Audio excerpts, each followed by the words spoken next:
the state of Washington's engagement with the atomic age is just profound. It's deep. It's in every fiber of every corner of our state. There's no getting around it.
The Hanford site was built during World War II,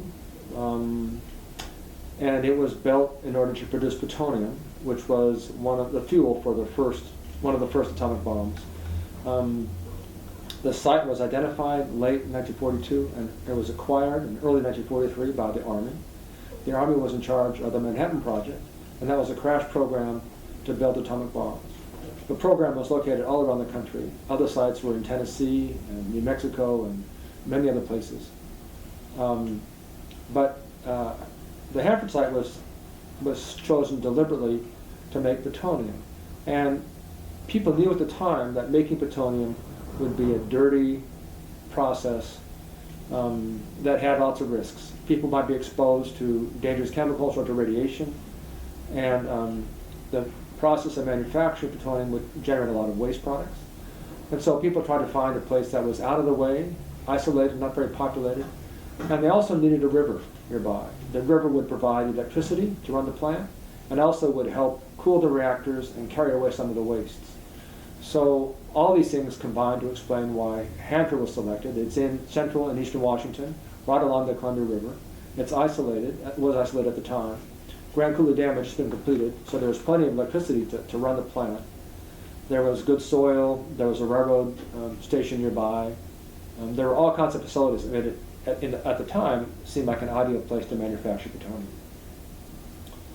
The place succeeded. The reactors and processing plants were built very quickly.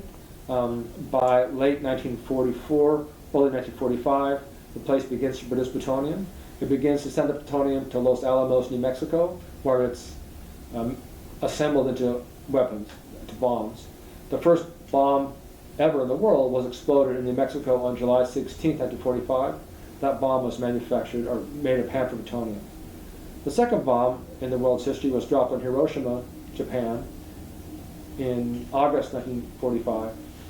That bomb was fueled by uranium, which was produced at Oak Ridge, Tennessee. The third bomb in the world's history was dropped in Nagasaki. That bomb was also fueled by plutonium from Hanford.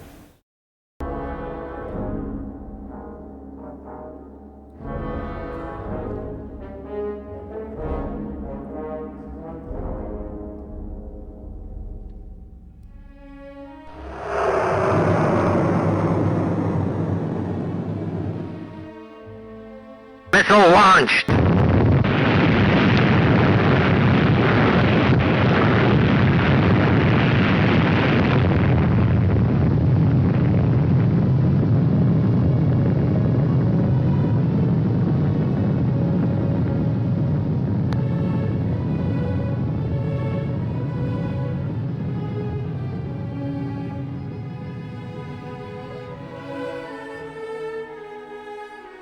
A short time ago, an American airplane dropped one bomb on Hiroshima. They have been repaid many-fold. It is an atomic bomb. It is a harnessing of the basic power of the universe. The force from which the sun draws its power has been loosed against those who brought war to the Far East.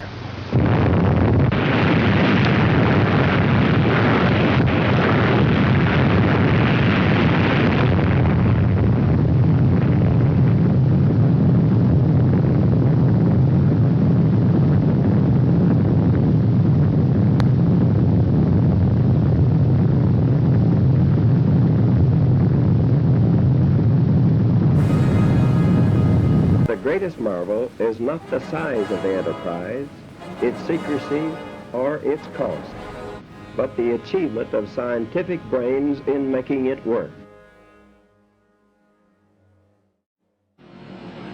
We shall continue to use it until we completely destroy Japan's power to make war. Only a Japanese surrender will stop us. Hanford is the workhorse, and it produces about 60% of the nation's plutonium. Once you have plutonium, it basically, its half-life is 24,000 years, so nothing's going to happen to it. It's going to sit around and you can have it. And by the early 1960s, they figure out that they have enough plutonium, and they begin closing Hanford down. And all the 8 plants that were made by the military are closed down between 1964 and 1971.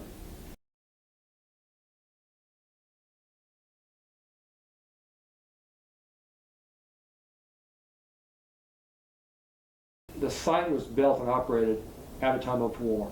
The nation was mobilized to defeat the enemy. And the enemy were Germany and Japan during World War II, and then the enemy was the Soviet Union. And when you're mobilizing for war, you want to end it as quickly as possible and end it with a victory. And so people take chances to arrive at those conclusions, winning the war. It's a long history, and now the place is identified primarily for all the waste products that it has, and they're trying to manage the wastes there. It's also notorious because people have begun to realize that the wastes, the radiation, the chemicals were not confined to the site. Over the years, they went into the air, they went into the ground, they went into the river, and these were pathways whereby they influenced other species, plants and animals, including human beings. And there's much study and concern about the public health effects of Hanford. So we had this kind of confidence in technology that we could eventually handle the problems that we're creating. And it's turned out that the problems have been much tougher than we thought they would be. Every year the government promises to fund the Hanford cleanup project in eastern Washington. And every year they find a way to take away the funding, which results a lot of lost jobs. Washington's current policy seems to be the solution to pollution is dilution. Oh. What is nice. your policy?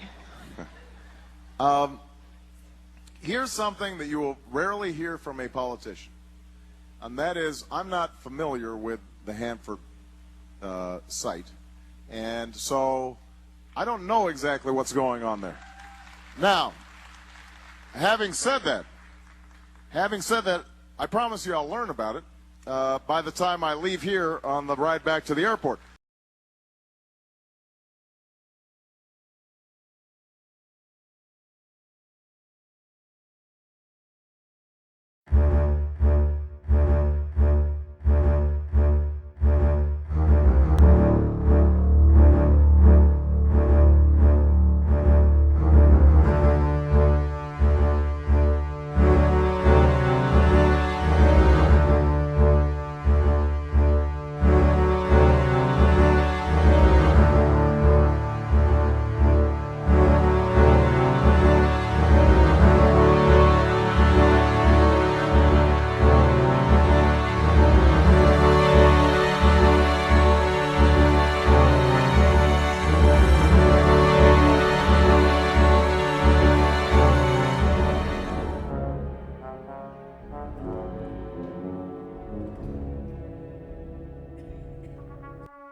The sort of attitude towards nuclear weapons and things nuclear began to tip around 1970.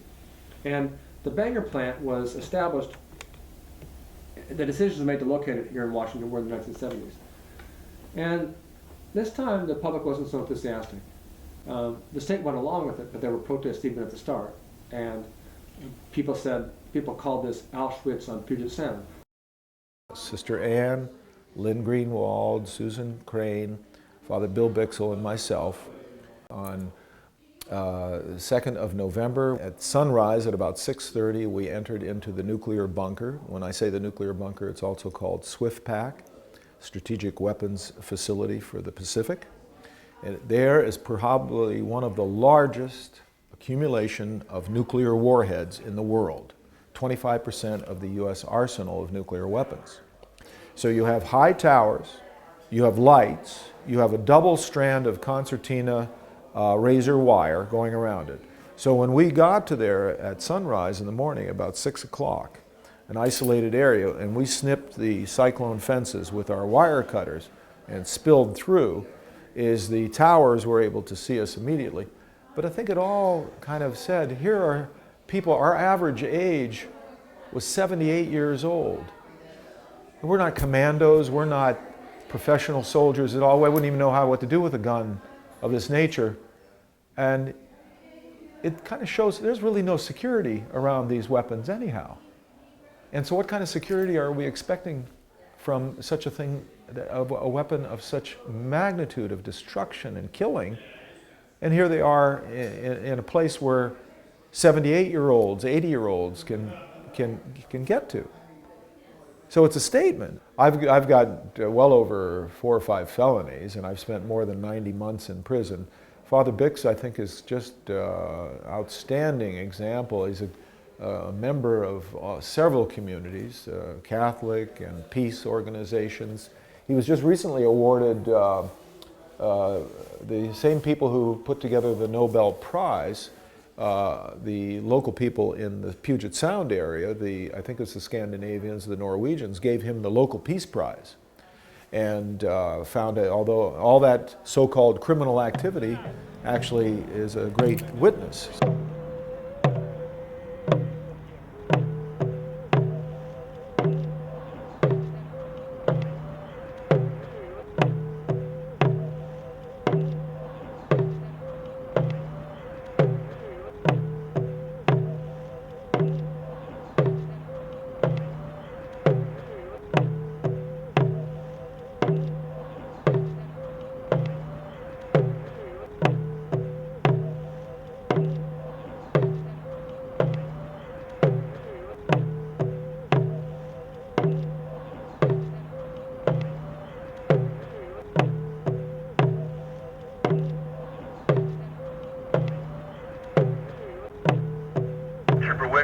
Washington State Patrol, I'm now issuing you a public safety order to disperse or move from this area. Your conduct is in violation of city and or state law. Failure to disperse will subject you to arrest.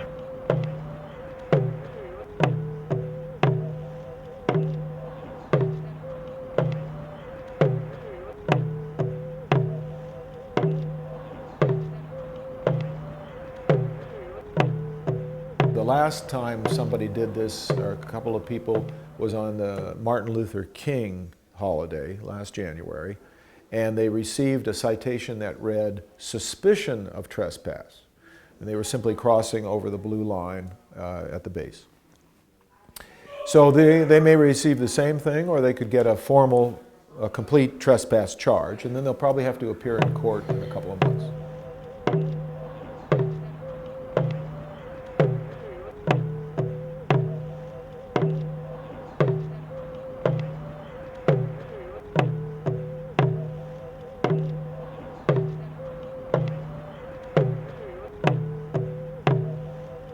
I was born in my hometown is between Hiroshima and Nagasaki, and then when I was a kid, my mother took me to Nagasaki, and my island is where Nagasaki is, and I was very shocked when I was 8 or 9 years old, and then even a child can understand we should not have such a thing. Having found the atomic bomb, we have used it. We shall continue to use it until we completely destroy Japan's power to make war. Only a Japanese surrender will stop us. It is an awful responsibility which has come to us. We thank God that it has come to us instead of to our enemies. And we pray that He may guide us to use it in His ways and for His purposes. What's the purpose is weapon or arms or a gun? You know, the only taking the life.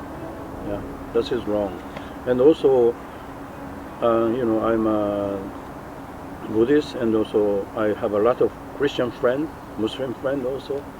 You know, Jesus or Buddha or Muhammad, and they never recommend to use the violence, you know, killing the people.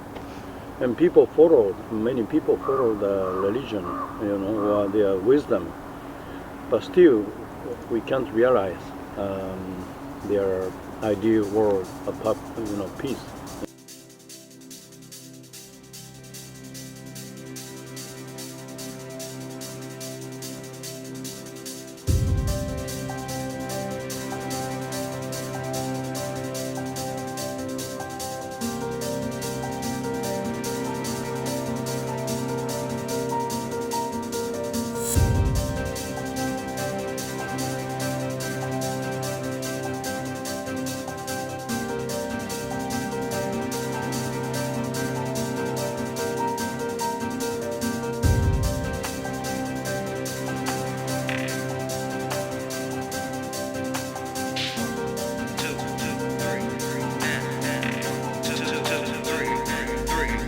Military, not only in testing weapons and researching weapons, as well as the conduct of the military. The military is the largest environmental offender in the entire world, the U.S. military. And it's not, nothing's going to happen instantaneously. I think, just a prediction, there's a concerted effort to reduce the federal budget. And that is necessary to sort of much more to live within our limits. I worry about how much that budget reduction is going to affect the cleanup effort. I think the cleanup effort is something that takes a long time. It's very frustrating. Always we're going down the wrong path, or there's all kinds of questions about the technology. But we can't walk away from it. We have to keep investing our time, our resources in it. We've got to clean it up.